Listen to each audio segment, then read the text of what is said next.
జాతీయవాద జర్నలిజానికి అసలైన వేదిక నేషనలిస్ట్ హబ్ ని సబ్స్క్రైబ్ చేసుకోండి. నోటిఫికేషన్స్ కోసం బెల్ ఐకాన్ పై క్లిక్ చేయండి. శిఖరాగ్రానికి చేరిన తర్వాత ఇక అక్కడి నుంచి ఇంకా పైకి వెళ్ళడానికి ఏం ఉండదు కాబట్టి ఇక మళ్ళీ కింద పడేటువంటి అవకాశం ఉంటుందనేటువంటి హెచ్చరికలు థ్రెట్స్ కూడా రామ్మోహన్ గారు గతంలో చెప్పారు, ఈరోజు కూడా చెప్పినట్టుగా ఉన్నారు. శిఖరాగ్రానికి భారతీయ జనతా పార్టీ చేరిందనుకుంటున్నారా, ఇంకా ఆ ప్రాసెస్లో ఇంకా పైకి వెళ్తుందని అనుకుంటున్నారా? నెంబర్ 1. రెండోది, మొత్తం చెప్పేది ఏంటంటే మోదీ అదొక ప్రభంజనం, దాంట్లో ఎవరేం కాదండి, అదొక శక్తి. కానీ అది ఒక్కోసారి ఏమవుతుందంటే ఓవర్ హైప్ అయిపోయినా కూడా వ్యక్తి కేంద్రంగానే జరుగుతుందేమో అన్నటువంటి కొంతమంది విమర్శించే వాళ్ళు కూడా ఉంటారు. ఈ రెండు అంశాలకు సంబంధించి ఏం చెప్తారు? మీరు రామ్మోహన్ గారు అన్న దాంట్లో తప్పేం లేదు, అది అందరికీ తెలిసిందే కదండి. అంటే అందరూ అగ్రీ చేసేదే కదా. మీరు పీక్ చేరిన తర్వాత ఏముంటుంది, ఏమన్నా అయితే నష్టం జరిగే అవకాశం ఉంటుంది. ఇప్పుడు 543 గెలిచారనుకోండి ఎవరైనా, ఇక్కడి నుంచి ఇంకా పైకి వెళ్ళేది ఏముండదు కదా. ఇప్పుడు చాలా రాష్ట్రాల్లో ఆ పరిస్థితి ఉంది. రాజస్థాన్ కానివ్వండి, ఢిల్లీ కానివ్వండి, ఇట్లాంటి రాష్ట్రాల్లో 100% బీజేపీ గెలుస్తోంది. సో అట్లాంటి వాటిల్లో లేకపోతే 1 వేరే, ఇప్పుడు కర్ణాటక అన్నారు 28లో 25 గెలిచారు పోయినసారి. ఇంకొకరు ఇండిపెండెంట్ వారు కూడా బీజేపీతో వచ్చినట్టున్నారు. సో ఒకటి జేడీఎస్, ఇంకొకటి కాంగ్రెస్ గెలిచారు అంతే. సో ఇట్లాంటి వాటి నుంచి వస్తుంది అనేది థియరిటికల్లీ అది కరెక్ట్. కాకపోతే ఈరోజు ఆ పరిస్థితి వచ్చిందా లేదా అనేది మీరు రెండో ప్రశ్న. ఇప్పటికీ నేను అనుకోవడం ఏంటంటే, ఒక మెచ్యూర్ ఆర్గనైజేషన్ అయిపోయి, కాంగ్రెస్ అంతకుముందు ఏ దీని ఆర్గనైజేషన్ యొక్క సైకిల్లో అయినా ఇది కనిపిస్తుంది మనకి, అయిపోయి ఇక దాదాపు మళ్ళీ ఇక శిథిలం మొదలైంది పార్టీలో అన్నటువంటి సందర్భం అయితే ఈరోజు లేదు. ఇంకా యాక్చువల్లీ పెరుగుతున్న దీంట్లోనే ఉంది. అంటే ఆ ఎనర్జీ ఉంది పార్టీలో.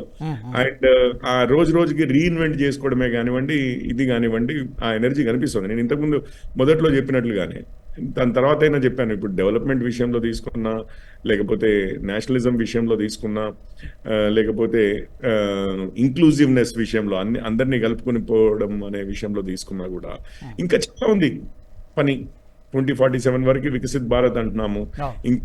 నేషనలిజం వైజే తీసుకున్నా కూడా ఇంకా మనకి థ్రెడ్స్ చుట్టుపక్కల ఉండనే ఉన్నాయి. ఇప్పుడే మాల్దీవ్స్ అని చెప్పి ప్రసాద్ గారు కూడా మెన్షన్ చేశారు. సో మనకి ఇంకా ఇవి ఉన్నాయి. అంటే బీజేపీది పూర్తిగా అజెండా అయిపోయి ఉంటే మిమ్మల్ని ఏది డ్రైవ్ చేయకుండా ఓన్లీ పవర్ డ్రైవ్ చేస్తున్న రోజులు వచ్చాయి. Power for the sake of power అనేది ఈ రోజు కాంగ్రెస్ పరిస్థితి ఏదైతే ఉందో ఆ రోజులు వచ్చాయి అన్నప్పుడు నిజంగానే బీజేపీ కూడా అట్లాంటిది, అంటే మేము కూడా అట్లాంటిది ఫేస్ చేయాల్సి వస్తుంది. ఈ రోజైతే అదేమీ లేదు. ఇప్పుడు ఈవెన్ నేషనల్ అజెండాలో కూడా యూనిఫామ్ సివిల్ కోడ్ అన్నాము, ఇంకా పెండింగ్ ఉంది.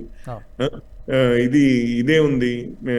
సిటిజన్షిప్ అమెండ్మెంట్ యాక్ట్, సిఏఏ, దాని గురించి సిటిజన్షిప్ అసలు ఒకటి నిర్దిష్టంగా డిఫైన్ చేసి ఎవరు భారతీయులు కాదు అన్న విషయం ఒక రిజిస్ట్రీ తయారు చేయవలసి ఉంది. అంటే ఇవన్నీ మన భద్రత గురించే కానివ్వండి, మన దేశంలో ఇప్పుడు 1 నేషన్ 1 ట్యాక్స్ అన్నట్లుగా 1 నేషన్ 1 సివిల్ లా అనేది కూడా కావాలి కదా. అన్ని సెక్యులర్ దేశాల్లో అట్లాగే ఉంది, మన దగ్గర కూడా ఉండవలసిన అవసరం ఉంది. సో పని చాలా ఉంది అన్న మూడ్లోనే ఇంకా బీజేపీ ఆ విధంగానే ఉంది చేయబట్టి ఆ ఎనర్జీ ఇంకా ఉంది, ఆ ఫ్రెష్నెస్ ఇంకా ఉంది అనేది ఒకటి.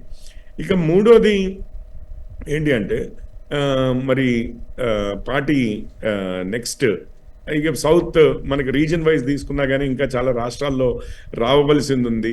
సో ఇవన్నీ ఉన్నాయండి. అంటే ఇంకా అప్పుడే ఒక రకమైన నిర్వేదంకి వచ్చేసి సాచురేట్ అయిపోయి దారి తప్పిపోయి ఇంకా పవర్ కోసమే పవర్ అన్న రోజులు అయితే బీజేపీలో ఇప్పుడు లేవు. మోస్ట్ లైక్లీ ఐడియాలజీ ఒకటి ఉంటుంది చేయబట్టి మనకు అది డ్రైవ్ చేస్తూ ఉంటుంది చేయబట్టి అది రావడం కొంచెం కష్టమే అనుకుంటున్నాను. కానీ ఎనీ ఆర్గనైజేషన్ కి వచ్చే అవకాశం ఉంటుంది, అందులో ఏమి కాదుకూడదు అనడానికి అతీతం ఎవరు కాదు. బట్ ప్రస్తుతానికి ఆ పొజిషన్ లేదు. ఇక ఎప్పటికీ రాకుండా మనం ప్రయత్నం చేయడం అనేది, అది అట్లీస్ట్ ఐడియాలజీ అనేది ఏదైతే ఉందో అది డ్రైవ్ చేస్తూ ఉంటుందని నేను హోప్ చేస్తున్నాను. ఈ వీడియో మీకు నచ్చినట్టయితే లైక్ చేయండి, 10 మందికి షేర్ చేయండి. అలాగే కామెంట్ల రూపంలో మీ అభిప్రాయాలను మాతో పంచుకోండి. Nationalist hub group of channels ను సబ్స్క్రైబ్ చేసుకుని తెలుగునాట జాతీయవాద జర్నలిజాన్ని ప్రోత్సహించండి. ఈ వీడియో కింద ఉన్న బెల్ ఐకాన్ పై క్లిక్ చేయడం మర్చిపోవద్దు.